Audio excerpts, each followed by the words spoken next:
제가 가장 사랑하는 앱 중 하나가 구글 포토입니다. 사진 관리하는 앱을 다 써봤는데 이 앱만큼 따라올 만한 앱이 없어요. 특히 저같이 영상을 만들거나 SNS를 관리하는 분들은 필요한 앱이라고 할 수 있는데요. 일단 검색 기능이 타입 추종을 불허합니다. 우리가 흔히 사진을 백업하는 방식은 폰카나 디카의 사진을 외장 하드드라이브에 옮겨서 1차 백업을 하고 혹시나 모를 상황에 대비해 2차로 웹하드에 올리는 방식이었죠. 그런데 이렇게 하게 되면 기껏 힘들게 올려놓은 사진을 다시는 보지 않는다거나 갑자기 어떤 사진을 보고 싶어도 찾기 힘들다는 단점이 있어요. 예를 들면 보통 우리 하드에 저장되어 있는 사진의 파일명은 img0879.jpg 혹은 dcs97114.jpg 같은 식으로 되어 있잖아요. 이렇게 되면 나중에 에펠탑 앞에서 찍은 사진이라든지 피라미드 앞에서 찍은 사진 어딨지? 라고 했을 때 쉽게 찾기가 어렵습니다. 파일 추가일을 기준으로 기억을 더듬어서 찾아본다든지 그나마 정리 좀 하는 사람이다라고 하면 2019년 파리 폴더에 들어가서 찾아본다든지 하는 식이죠. 그런데 구글 포토에 모든 사진이 저장되어 있다면 그냥 검색창에 에펠이라고 친다든지 피라미드라고 치면 돼요. 그럼 파일명이 뭐라고 되어 있던 찾아주는 마법을 보여줍니다. 사실 아이폰 기본 사진 앱에도 검색 기능이 있는데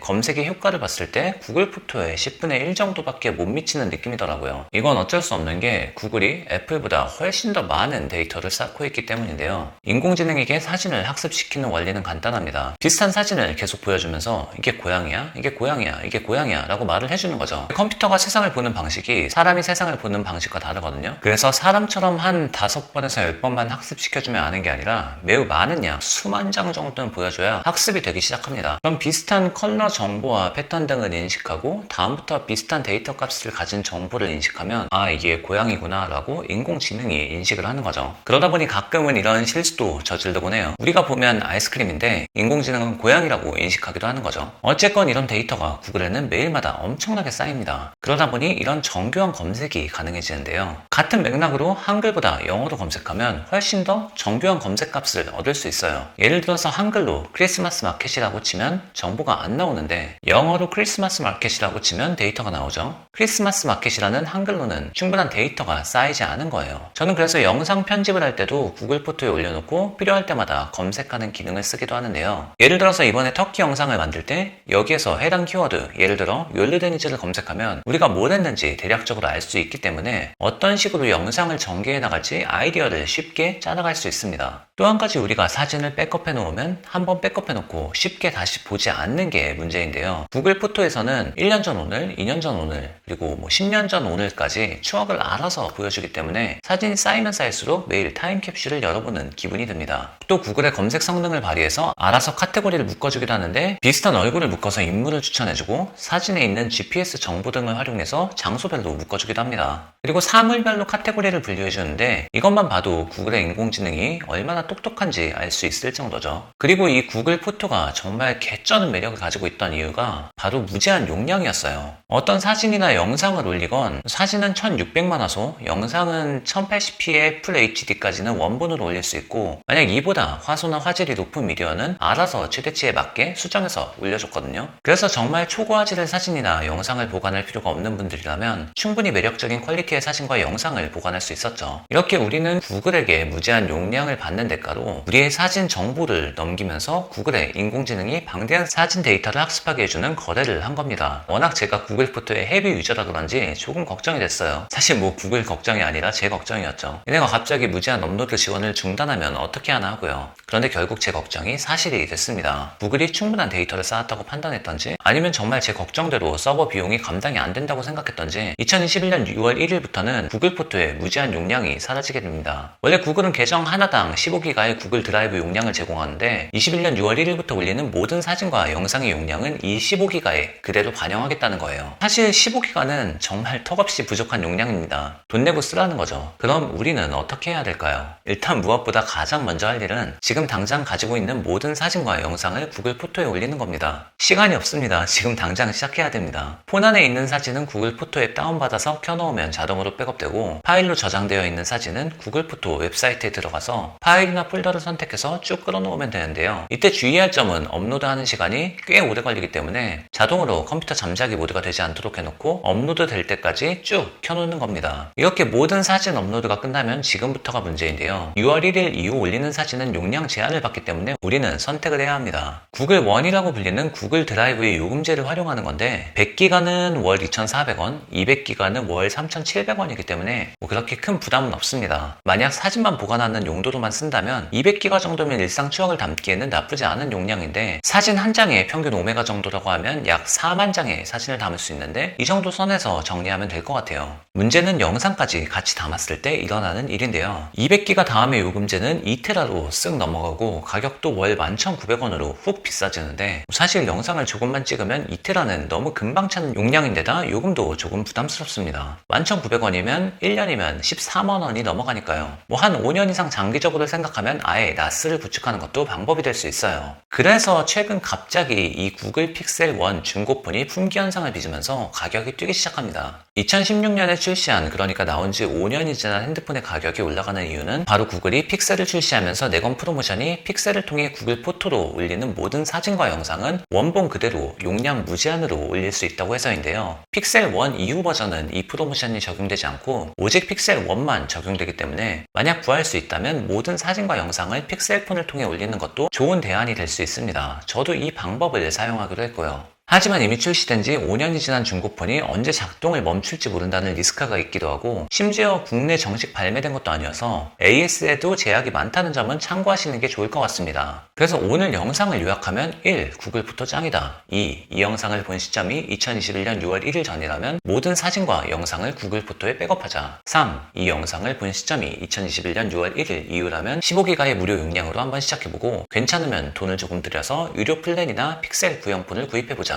4. 구글 주식을 사자.